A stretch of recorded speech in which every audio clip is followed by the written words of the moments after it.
Good morning students. देखिए page number आपका है 242। पेज नंबर 242 पर आपको 3 पार्ट में प्रश्न आपको दिए गए हैं। इस वीडियो में मैं उनको डिस्कस करने जा रहा हूं। पहला क्वेश्चन है कि किसी विद्युत हीटर की डोरी क्यों उत्तप्त। ये जो उत्तप्त शब्द है इसका मतलब होता है रेड हॉट, यानी लाल गरम। ठीक है, तो उत्तप्त यानी बहुत अधिक तप्त। तो रेड हॉट लाल गरम से मतलब है नहीं होती, जबकि उसका तापन अवयव उत्तप्त हो जाता है। तो पहले तो क्वेश्चन को हिंदी, विशुद्ध हिंदी एनसीईआरटी की यूपी बोर्ड की बुक्स में दी गई है, उसको कन्वर्ट करना हमें जरूरी होता है। उसने कहा विद्युत हीटर की डोरी। देखिए विद्युत हीटर में 2 डोरियों का प्रयोग होता है। एक डोरी जो आप स्विच प्लग में लगा करके उससे विद्युत धारा हीटर के अंदर प्रवाहित करते हैं, एक उसका तापन अवयव यानी फिलामेंट जो होता है उसकी बात हम कर रहे हैं।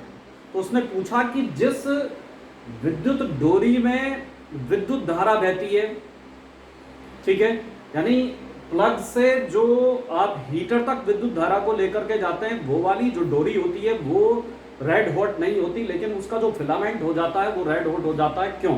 इसका कारण है, आपने जूल का तापन नियम पढ़ा है, और जूल का तापन नियम क्या कहता है? H बराबर I स्क्वायर RT। इस फॉर्मूले को अगर आप ध्यान दें तो इस फॉर्मूले के अनुसार H समानुपाती होता है R के,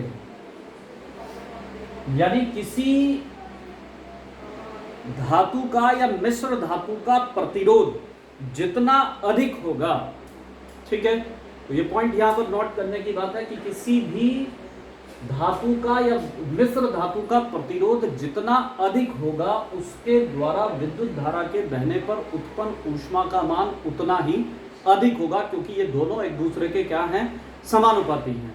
अब मैं अगर हीटर की बात करता हूं तो हीटर के संदर्भ में जो उसका फिलामेंट होता है वो नाइक्रोम नामक एक धातु होती है, जो कि एक मिश्र धातु है।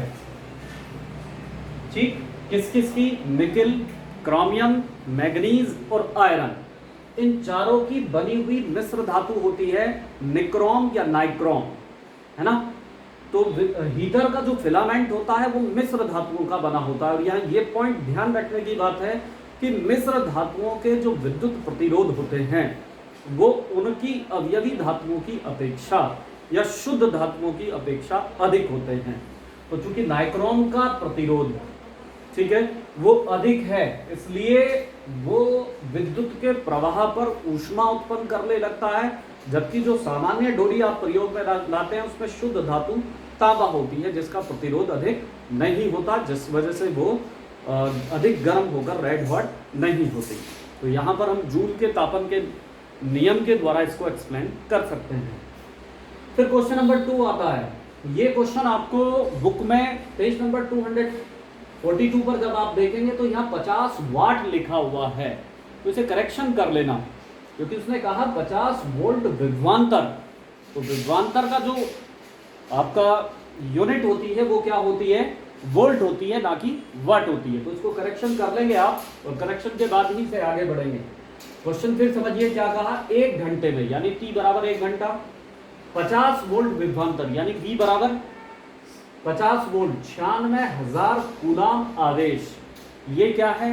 Q की वैल्यू आपको दी गई है, स्थानांतरित करने में उत्पन्न ऊष्मा परिकलित कीजिए। तो ऐसा क्या हमारे पास में कोई फॉर्मूला है? देखिए आपने ऊष्मा, उत्पन्न ऊष्मा यानी H के लिए कई सारे फॉर्मूले आपने पढ़े हैं।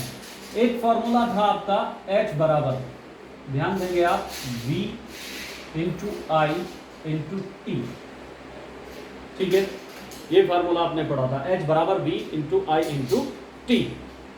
अब मैं इसको इस तरह से भी लिख सकता हूं, V इंटू I बराबर होता है Q अपॉन T के, ये भी आपने पढ़ा है, और इंटू T। तो यहां T से T कैंसिल। अब आपको चाहिए 1 घंटा दिया था, चाहे 1 मिनट दिया था या 1 सेकंड दिया था, आपको इससे कोई लेना देना नहीं है, क्योंकि मैंने समय को एक दूसरे से कैंसिल कर दिया। अब मेरे पास फार्मूला रह गया H बराबर V इंटू क्यू। तो V का मान कितना है ये पुट कीजिएगा। V का मान कितना है 50, ठीक। और Q की जो वैल्यू है वो कितनी है 96,000, ठीक। तो 50 इंटू 96,000। अब मल्टीप्लाई करेंगे हम इसको, 1 2 3 4, 4 जीरो हम जू की क्यू लगा देते हैं, 1 2 3 4, 5 से 96 में मल्टीप्लाई कीजिएगा, 5 6 जा 30, कैरियर में 3 है ना, 5 9 जा 45, 45 और 3 48, कितने जूल। या तो आप इसको यहीं पर आंसर को छोड़ सकते हैं, या अगर इसे आप आगे कैरी करना चाहें तो H बराबर आप इसको ऐसे भी लिख सकते हैं 48, 1 2 3 4 5, 48 इंटू 10 टू दी पावर 5, कितने जूल। यहाँ भी छोड़ सकते हैं, लेकिन आपको पता है कि डेसिमल के एक अंकों तक हमें मान निकालना होता है, तो इसलिए मैं एक काम करता हूँ, इसको 10 से गुणा करता हूँ इस पूरी संख्या को, और 10 से क्या कर देता हूँ भाग कर देता हूँ। तो जब 10 से डिवाइड करता हूँ तो ये क्या हो गया 4.8, और 10 की घात 5 और एक 10 की घात 1, यानी इंटू 10 टू दी पावर 6 क्या जूल। यहाँ तक वैल्यू आपको निकालनी है। चाहे आप इसे यहाँ भी छोड़ सकते हैं, लेकिन बेहतर तरीका होगा कि आप अगर डेसिमल के 1 पॉइंट तक और इनको घातों के रूप में कन्वर्ट करके निकालना भी सीख लें, ठीक है। तो H उत्पन्न ऊष्मा का मान आ गया 4.8 into 10 to the power 6 joule. अभी हमारा क्वेश्चन नंबर 3 आता है। क्वेश्चन नंबर 3 भी सेम इसी प्रकार का है, बड़ा सिंपल क्वेश्चन है। आपको 3 वैल्यू दी गई हैं। एक तो आपको कहा उसने 20 ओम प्रतिरोध यानी R इक्वल टू 20 ओम की कोई विद्युत स्त्री, मतलब प्रेस आयन 5 एम्पियर, तो I बराबर 5 एम्पियर विद्युत धारा लेती है 30 सेकंड में, T बराबर 30 सेकंड में उत्पन्न ऊष्मा की परिकल्पना करो, ठीक। ऊपर कितनी परिकलित होगी वो हमें ज्ञात करनी है। तो एक तो मुझे दे रखा है R, एक दे रखा है I, एक दे रखा है T। तो H का ऐसा फार्मूला जिसमें I भी हो, R भी हो और T भी हो, तो आपको याद रहने चाहिए फार्मूले। H बराबर I स्क्वायर RT। बहुत सारे फार्मूले पीछे आपको लिखवाए गए हैं, उसी में से एक फार्मूला मैंने चूज कर लिया, H बराबर I स्क्वायर RT। अब I की जो वैल्यू है वो कितनी है 5, 5 का वर्ग इंटू R यानी 20,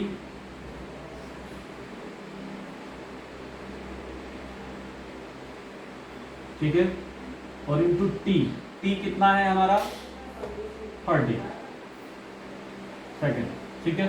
तो 5 का वर्ग यानी 25 इंटू 20 इंटू 30। अब फिर का कैलकुलेशन है हमारी सिंपल 0 0, देखो 2 0 हम लगा लेंगे जो कि क्यों, 25 दूनी 50 और 50 किया 150, इतने जूल। फिर मैंने कहा यहाँ भी आंसर आप छोड़ सकते हैं, लेकिन यहाँ से आगे बढ़ना आपको चाहिए।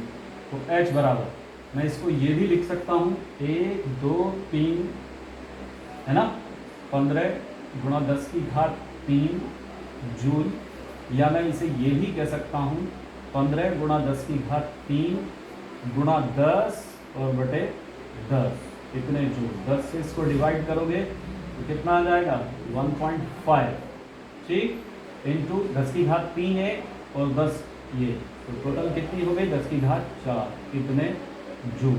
तो आप देखेंगे कि तीनों जो न्यूमेरिकल हैं, जो पार्ट निहित प्रश्न है जो आपको पेज नंबर 242 पर दिए गए हैं, H के फार्मूले पर आधारित हैं। तो अगर आपको फार्मूले याद हैं, यूनिट्स याद हैं, तो आप इन्हें बहुत आसानी से कर पाएंगे।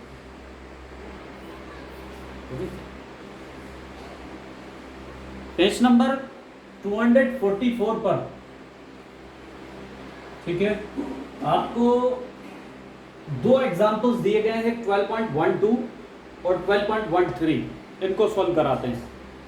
देखिए पहला क्वेश्चन क्या है, कोई विद्युत बल्ब 220 वोल्ट के जनित्र का मतलब होता है जनरेटर, जो घरों में हम बिजली उत्पन्न करने के लिए इस्तेमाल करते हैं, तो यहाँ पर विभवांतर आपको दे रखा है, V की वैल्यू आपको दे रखी है 220 वोल्ट से संयोजित है। यदि बल्ब से 0.50 एम्पियर यानी I इक्वल टू मात्रक देख करके आपको यूनिट देख करके आपको पहचानना है कि क्या चीज आपको दी गई है। तो I इक्वल टू 0.50 एम्पियर दे रखी है, विद्युत धारा प्रवाहित होती है, तो बल्ब की शक्ति क्या है। अब ये दोनों न्यूमेरिकल जो हैं वो शायद आपके P के फॉर्मूले पर आधारित हैं।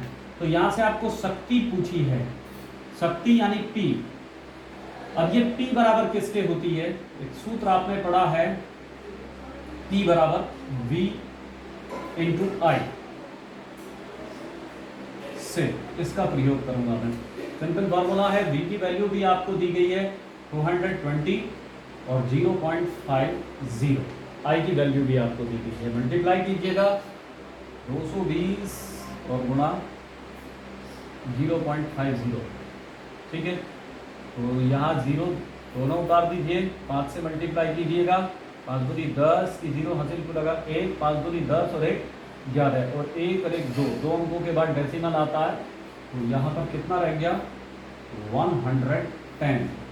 अब T क्या है, विद्युत सामर्थ्य। सामर्थ्य का मात्रक क्या होता है, वाट, ठीक है। तो सामर्थ्य का मात्रक क्या है, वाट। तो ये विद्युत बल्ब की शक्ति हमें ज्ञात हो गई। तो बड़ा सिंपल एग्जाम्पल आपको दिया गया था, सिंपल फॉर्मूले पर आधारित है, सिंपल कैलकुलेशन पर आधारित है। अगला क्वेश्चन हम आगे बढ़ते हैं। अगला क्वेश्चन भी आपको पेज नंबर 244 पर ही एग्जाम्पल 12.13 के रूप में दिया गया है।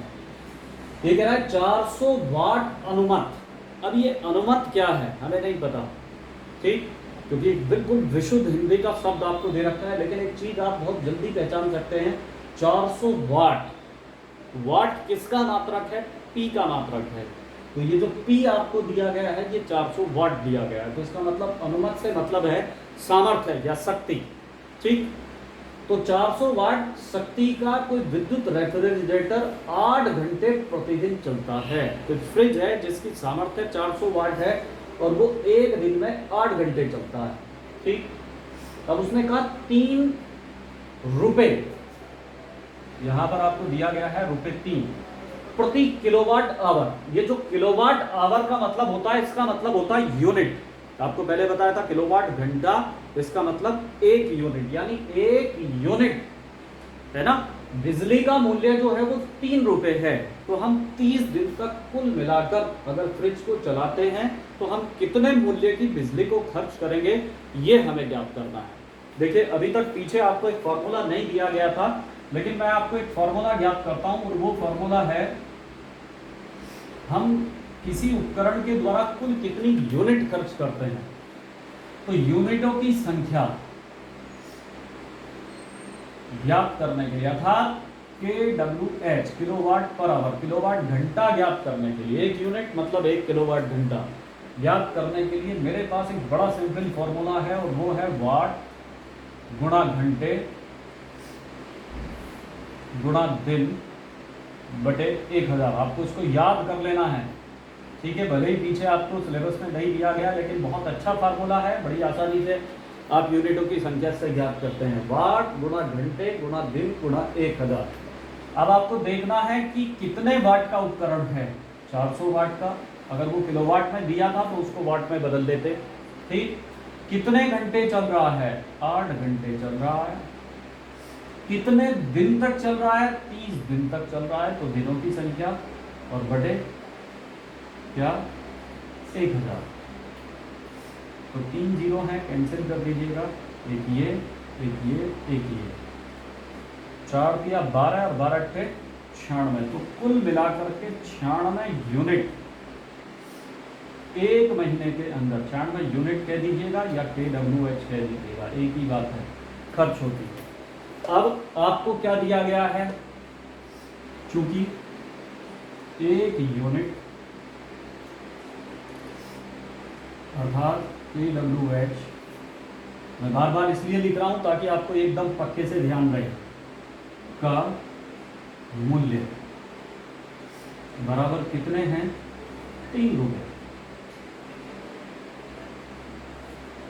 तो 3 रुपए की है 1 यूनिट। और हमारी खर्च कितनी होती है, देयरफॉर 96 यूनिट का मूल्य बराबर कितना होगा, 96 और मल्टीप्लाई बाई 3, यानी 3 4 18 का 8 हासिल को लगा 1, 3 दिन 27 और 1 कितना हो गया 28। तो इतने रुपए एक महीने में विद्युत फ्रिज जो है या विद्युत रेफ्रिजरेटर आपकी बिजली को खर्च करेगा। तो दोनों बिल्कुल सिंपल है। ये फार्मूला मैं फिर कह रहा हूँ आपको, अलग से मैंने आपको दिया है, बुक में नहीं दिया गया है, फिर भी आपको इसको नोट कर लेना और याद कर लेना है कि यूनिटों की संख्या बराबर वाट गुणा घंटे गुणा दिन बटे 1000। Very simple.